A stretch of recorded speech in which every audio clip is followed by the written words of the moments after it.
Hello children, how are you? Once again welcome to History Online Classroom of Sri Gokulam Public School, Guruvayur. In the previous class we studied about the Frankfurt Parliament. Today we are going to study about the unification of Germany, unification of Italy and unification of Britain. Dear children, let us start our class. First of all, we are going to study about unification of Germany. Okay. The first attempt of unification of Germany was made in 1848 by the middle class through the establishment of constitutional monarchy.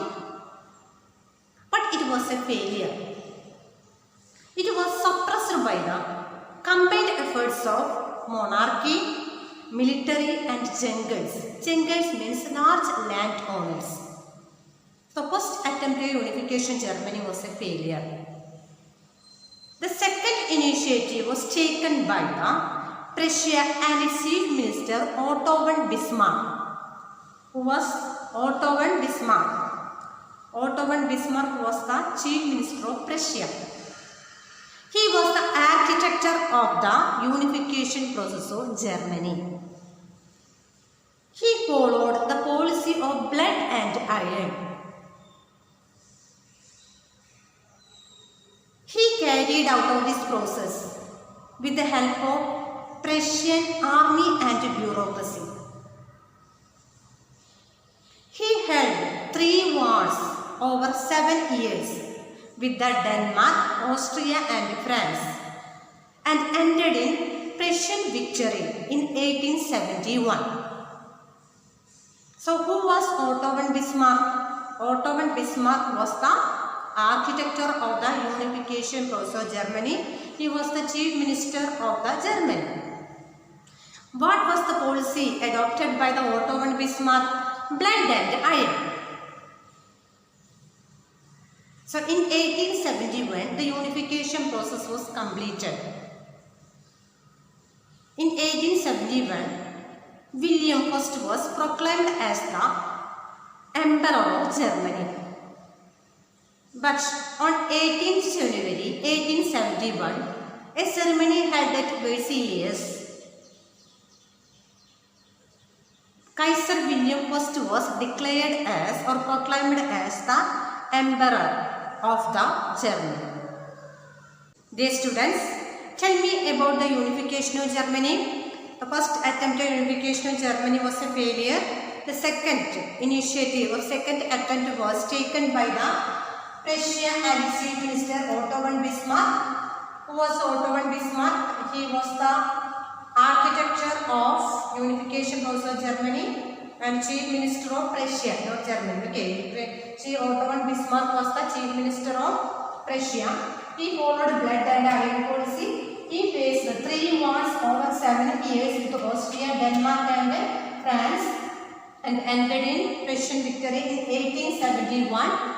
At first, William I was proclaimed as the Emperor of Germany, but on 18th January 1871, a ceremony, a function held at Versailles, Kaiser William, who was the new German Emperor, Kaiser William I was declared as the Emperor of Germany.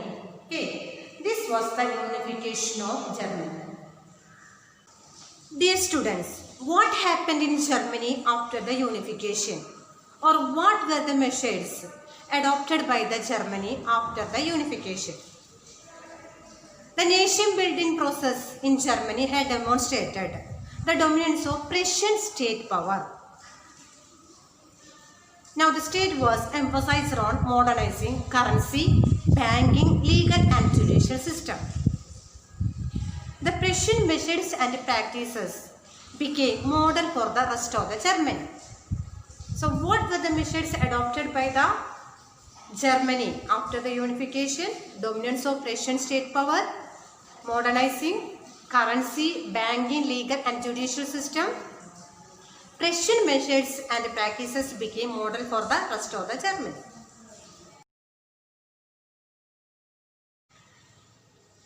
Dear students, our next topic is unification of Italy.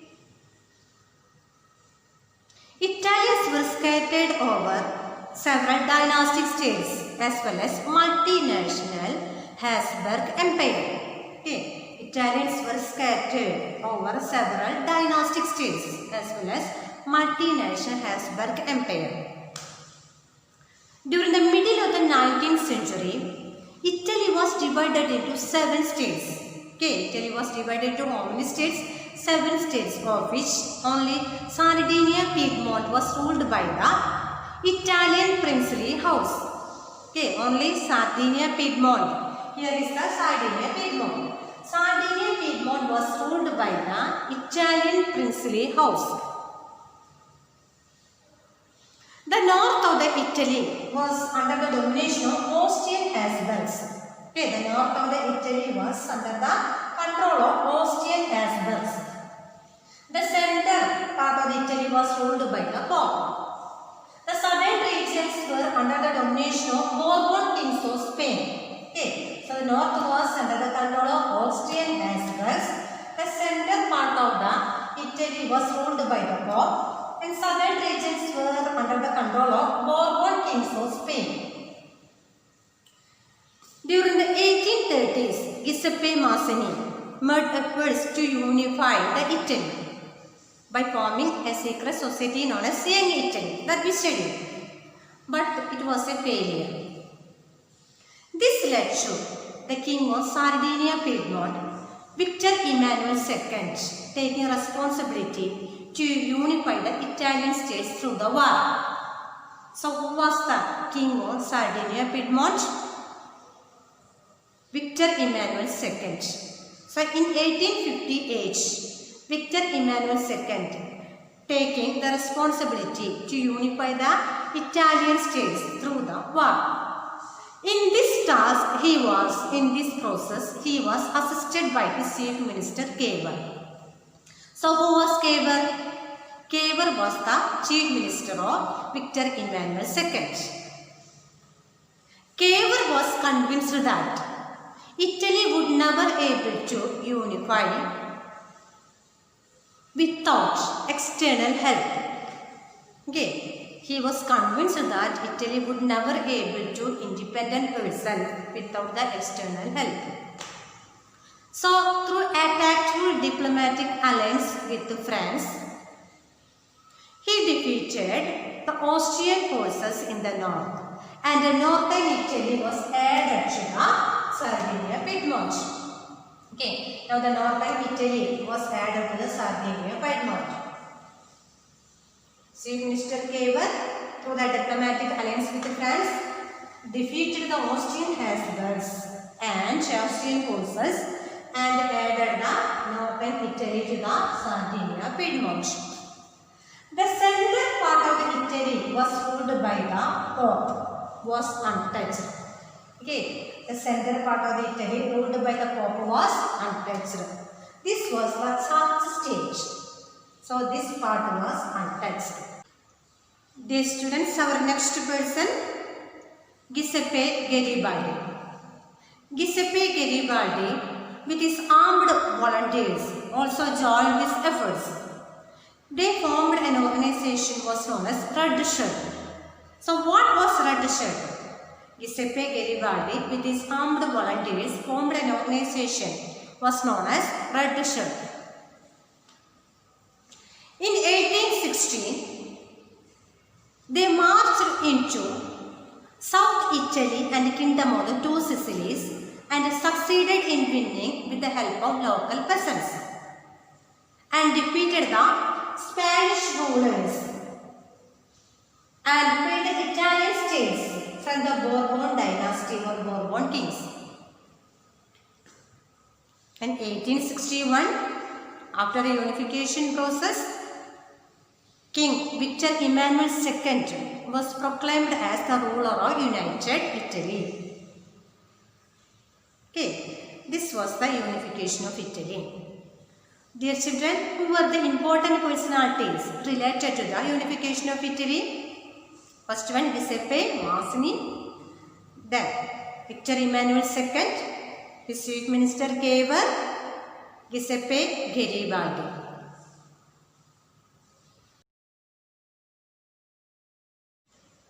Dear children, our next topic is unification of Britain. In Britain, the formation of nation state was not the result of sudden upheaval or revolution. It was the result of a long drawn out process. There was no British nation prior to the 18th century. It was known as British Isles. Isles means islands. Okay. The British Isles consisted of 4 ethnic groups. They were English, Welsh, Scot and Irish. Okay. The British Isles consisted of 4 ethnic groups. They are English, Welsh, Scot and Irish. Gradually, here English became more power and they extended its influence over the other island groups. Gradually, English became more power, importance and extended its power over other island groups. In 1688, English Parliament seized power from the monarchy. And later, in 1707, an Act of Union was passed. Okay, in 1707, an Act of Union was passed. As per this Act, the Scotland was added to England. Okay, the Scotland was added to England. They took a new title known as the United Kingdom of Great Britain. So, according to the Act of Union in 1707, the Scotland was added to England and they took the new title the United Kingdom of Great Britain. Now, the England was able to impose its influence on the Scotland. So, what was the importance of an Act of Union of 1707? According to this Act, the Scotland was added to England and they took the new title the United Kingdom of Great Britain. Now, the England could impose its power or influence on the Scotland. Next, Ireland. Ireland was a country divided into 2 groups, Catholics and Protestants. Protestants are very rich, Catholics are very poor. The Protestants wanted to join the United Kingdom of Great Britain, but Catholics did not want to join the United Kingdom of Great Britain. This led to struggle in Ireland. Okay, during that time, the English helped the Protestants over the Catholics. But what happened? The Catholics started struggles. This was led by the Walton and his United Irishmen. So, who led the revolt in Ireland from Catholics? Walton and the United Irishmen, means the people. But everything was suppressed. In 1801, the Ireland was forcibly added to the United Kingdom of Great Britain. Okay, in 1801, the Ireland was forcibly added to the United Kingdom of Great Britain. After it, a new national flag, that is Union Jack, a new national anthem, God Save Our Noble King, and English language were actually promoted. Okay, after the unification process, a new national flag was introduced, the Union Jack, new national anthem, God Save Our Noble King, and English language were actually promoted. How did the English suppress the Scottish people? English suppressed the Scotland's distinctive culture and political institutions. Catholic clans in Scotland were terribly repressed whenever they tried for independence. Scottish people were forbidden to speak their Gaelic language. Which language? Gaelic language. They were not allowed to wear national dress. Large number of people were forcibly driven from their homeland. So how did the English suppress the Scottish people? English suppressed Scotland's distinctive culture and political institution. Scottish people were forbidden to speak they were not allowed to speak their Gaelic language. Large number of people were forcibly driven from their homeland. They were not allowed to wear national dress.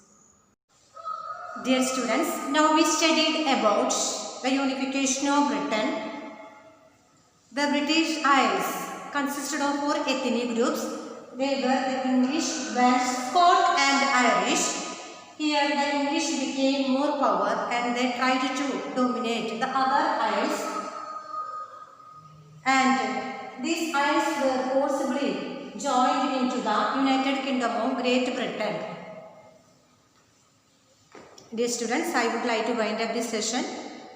Today we studied about the unification of Italy, Germany and Britain. I hope you understood this topic very well. URL related to this topic is attached. Watch the URL. Notes and test questions are also attached. We can meet in the next session. Bye.